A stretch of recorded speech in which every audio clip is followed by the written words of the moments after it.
Capítulo 2 Andando com Deus. Sendo uma mulher da palavra.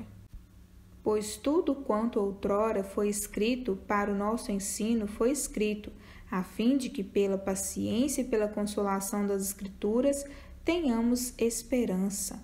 Romanos 14:4. No meu casamento, meu sogro, que presidiu a cerimônia, orou para que eu pudesse ser uma mulher da palavra e uma mulher de oração. Após 20 anos, ainda sou desafiada e condenada por tais palavras. Ser uma mulher da palavra e de oração. Naquele momento pareceu tão simples. Quando uma mulher assume as responsabilidades do casamento e maternidade, é tentador pensar que 1 ou 2 versículos por dia serão suficientes. A demanda de atividades pode comprimir o tempo de leitura da Bíblia, rebaixando sua prioridade. Há tanto a ser feito, mas manter-se no livro irá equipar as mulheres a cumprir seus ministérios junto ao marido e filhos, 2 Timóteo 4:5. Também irá capacitá-la a alegremente apresentar seus deveres perante Deus. Nem todas as mulheres são estudantes por natureza.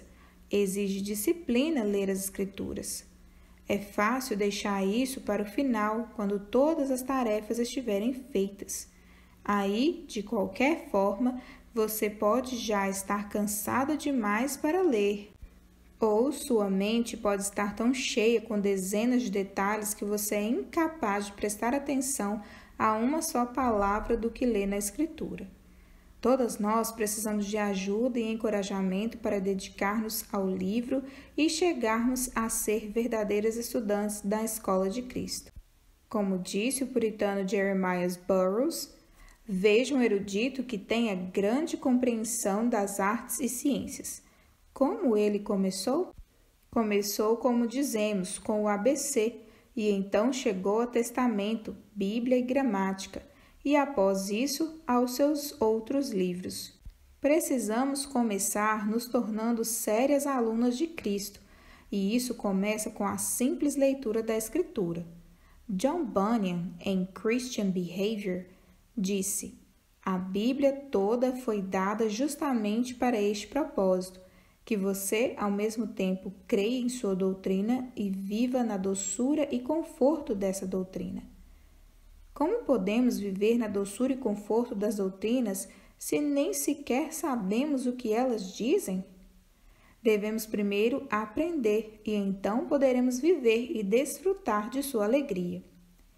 Se estivermos expostas a somente um tiquinho de doutrina aqui e ali, isso é impossível.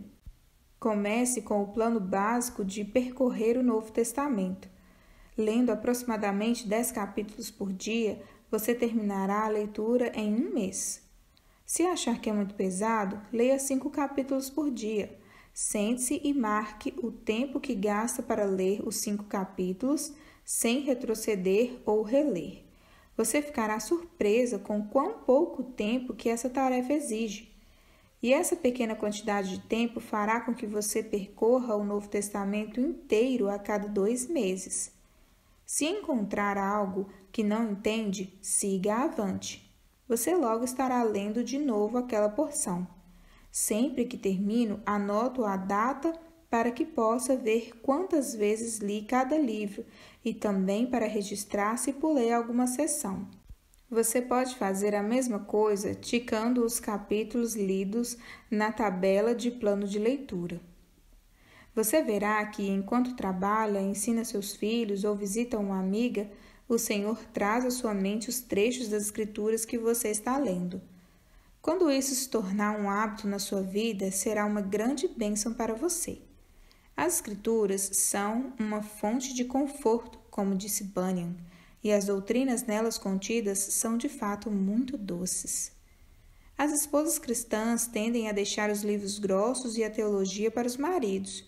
Embora isso possa parecer submissão para alguns, é simplesmente desobediência. Não é suficiente que conheçamos Provérbios 31, Efésios 5, 1 Pedro 3 e 1 Coríntios 1 e 14. temos de saber muito além do que como ser uma boa esposa. Afinal, nosso chamado é para sermos boas cristãs, e se formos boas cristãs, seremos boas esposas e mães, como já mencionei. Não devemos ter medo de estudar outros tópicos além dos que tratam de como ser esposa e mãe. Vemos na Escritura que as mulheres se tornaram discípulas juntamente com os homens. O que é um discípulo? Não é um seguidor descuidado. Discípulo é um aluno, alguém que está matriculado na classe. Isso pode ser visto até mesmo em passagens da Escritura que têm sido mal compreendidas e taxadas de antifemininas. Quando Paulo proíbe que as mulheres ensinem a homens, ele, no mesmo trecho, exige que as mulheres cristãs sejam estudantes da palavra. A mulher aprenda, 1 Timóteo 2,11.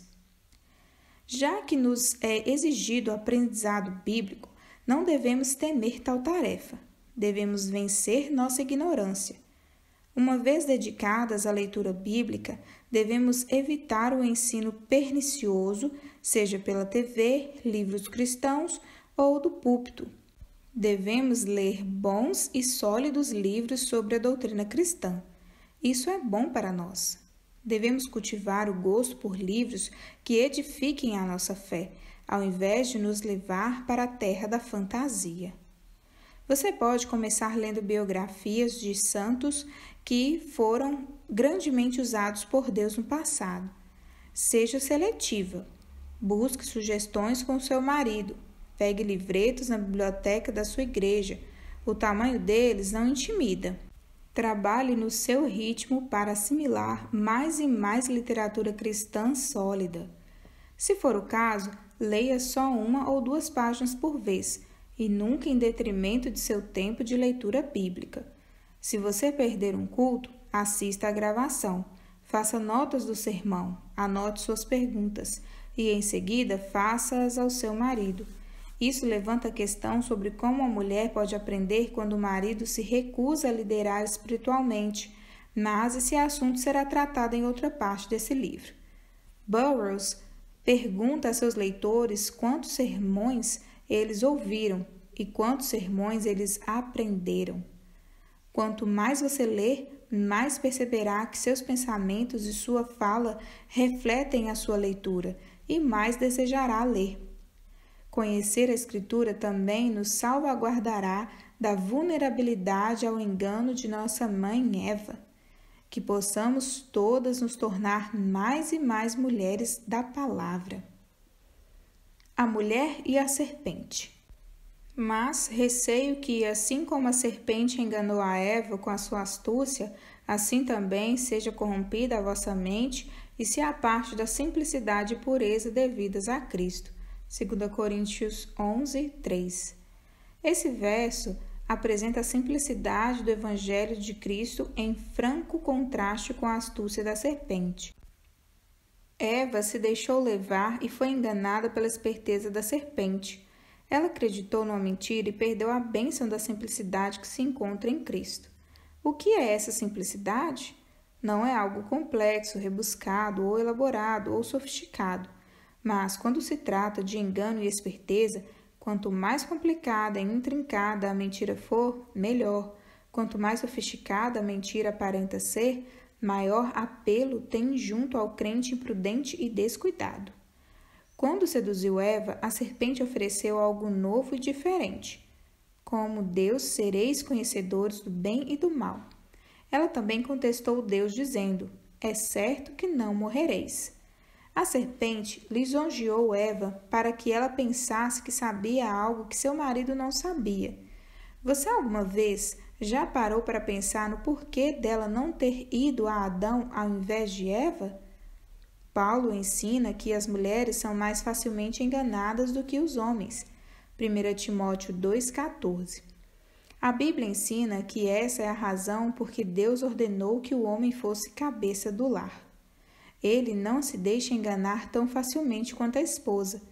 Isso, obviamente, não significa que os homens não tenham problemas morais. Os homens são mais capazes de se rebelarem abertamente, como se demonstra na desobediência de Adão. Mas as mulheres são mais capazes de se deixarem desviar, ainda que com a melhor das intenções. É certo que os homens também podem ser enganados, mas é mais comum o caso em que eles enganam e as mulheres lhes dão ouvidos. Um dos mais lamentáveis exemplos disto na atualidade é a indústria do aconselhamento. Quando as mulheres cristãs precisam de auxílio espiritual, elas muitas vezes se deixam facilmente levar pelo que hoje se faz passar por aconselhamento cristão. A explosão no aconselhamento é dirigida às mulheres e é mantida com o patrocínio das mulheres. As mulheres se tornaram uma audiência fácil e disposta para esse empreendimento comercial. Tem sido dito a elas todo tipo de mentiras terríveis em seminários e retiros, e até mesmo nos últimos best-sellers das livrarias cristãs locais. Em que tipo de engano as mulheres têm caído hoje? Uma ideia popular é a de que os seus problemas são, no fim das contas, culpa dos seus pais. Você não é responsável pelos seus próprios erros, porque eles são um reflexo da sua formação. Seus pais é que criaram você da forma errada. E onde ficam as doutrinas do perdão e santidade? O que aconteceu com aquele verso obscuro que dizia algo sobre honrar pai e mãe? Deus realmente disse isso, não disse? Como a primeira mulher, nós ainda damos ouvido àquela frase: foi assim que Deus disse? Ou se disse, ele deveria querer dizer outra coisa. Ele deveria ter em mente os pais de alguma outra pessoa. Lisonjeamo-nos pensando que a palavra de Deus provavelmente não se aplica à nossa situação específica, porque nós somos únicas. E esse é o mesmo antigo engano que Eva sofreu com a serpente. Outra mentira mascarada como ajuda cristã é a de que devemos voltar ao nosso passado para ressuscitar velhas feridas e erros. E tudo de que você se lembrar é verdade. Isso ignora o ensino bíblico sobre o coração humano. Somos plenamente capazes de reescrever a história e atribuir a culpa a quem queiramos. Previna-se contra a tendência popular no momento de aconselhamento moderno, de vasculhar todo o coração e fazer uso indevido do passado. Para os cristãos, o perdão não é o objetivo final, mas o ponto de partida. Mateus 6, 14 e 15. Porque as mulheres são inclinadas ao engano, devemos nos proteger. Tudo o que ouvimos deve ser pesado na balança da Escritura. Assim, o que uma mulher sábia faz quando precisa de ajuda espiritual? Aqui vão algumas sugestões. Procure primeiro o seu marido. Ele é o seu cabeça e o responsável perante Deus por guiar e pastorear o seu lar, começando com você. Não o procure para acusá-lo por seus problemas. Vá com um espírito humilde, buscando ajuda para o seu problema. Efésios 5, 23, 1 Coríntios 14, 35. Se você chegar a ele humildemente, sem nenhuma crítica velada, e ainda assim ele não se dispuser a aconselhá-la, ou caso ele não saiba como fazê-lo, peça permissão para buscar aconselhamento bíblico e pastoral. Efésios 4, 11 a 16. Quando a mulher me procura para obter ajuda espiritual, procuro saber se ela tem a bênção do marido para buscar meu conselho. Se o marido é um incrédulo ou um cristão desobediente, ainda insisto que ela deve ser respeitosa ao tratar dessa situação. Se ele está em franco estado de rebelião, por exemplo, metido num esquema mafioso, a esposa deve buscar ajuda sem esperar pela permissão dele. Como acontece com todo governo humano, a autoridade do marido sobre a esposa é genuína, mas não é absoluta. Há certas áreas da vida familiar nas quais o magistrado civil ou os presbíteros da igreja possuem jurisdição legítima. Se a sua situação for assim dramática, você pode buscar ajuda externa, mas ainda assim fazendo-o de modo respeitoso. Atos 4:19. Não partilhe seu problema espiritual com todas as suas amigas. Algumas vezes, falar sobre o problema apenas piora as coisas. Há muitas mulheres que se dedicam a falar mal dos maridos para as amigas em nome da busca de aconselhamento e encorajamento. Se o problema não é grande o bastante para partilhar com os presbíteros da igreja ou com a polícia, então não é grande o bastante para ser partilhado com ninguém. Inclusive, se você acha que não precisava ficar calada em alguma situação, provavelmente você precisa treinar mais essa prática. Provérbios 31, 11. Infelizmente, as mulheres costumam se confidenciar com pessoas que não estão aptas a ajudar, e aqueles que podem ajudar, tal como o pastor ou os presbíteros, são os últimos a serem procurados. Lembre-se de que não há nenhum problema novo no mundo. Meu esposo chama muitos problemas espirituais de problemas de prateleira de supermercado. Em outras palavras, são problemas comuns com soluções bíblicas muito claras. O seu problema não é único e há sempre uma resposta bíblica para ele. Deus não deixou você sem esperança, mas a esperança que ele oferece se encontra em sua palavra. Eclesiastes 1:9, 1 Coríntios 10:13. Então, seja obediente à palavra e pese o conselho do seu marido ou os conselhos dos presbíteros na balança da palavra de Deus. Atos 17:11. Isso não é algo que você pode fazer sem que tenha muito da palavra em si mesma. Em muitas situações, não é de se admirar que não saibamos o que fazer, pois não estamos na palavra. Como podemos saber aquilo que Deus requer se não estamos lendo aquilo que Ele escreveu? Deuteronômio 8:3. Não permita que o aconselhamento mundano e mesmo o aconselhamento cristão mundano rotule o seu problema com algum nome chique.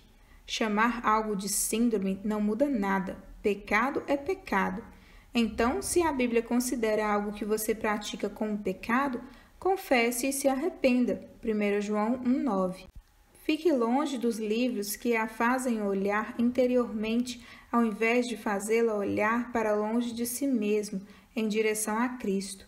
Ele é todo o suficiente para todos os problemas que uma mulher casada, ou solteira, ou viúva, ou divorciada pode ter. Hebreus 8:1. De modo especial, fique longe dos livros que a levam a pensar que você tem problemas que nem sabia que tinha. Não se deixe enganar pelo argumento de que você está se privando. Gênesis 3:5. E, finalmente, ore para que sua mente não seja conduzida ao engano e corrupção, mas que permaneça, se firme e faça morada na simplicidade que se pode achar em Cristo.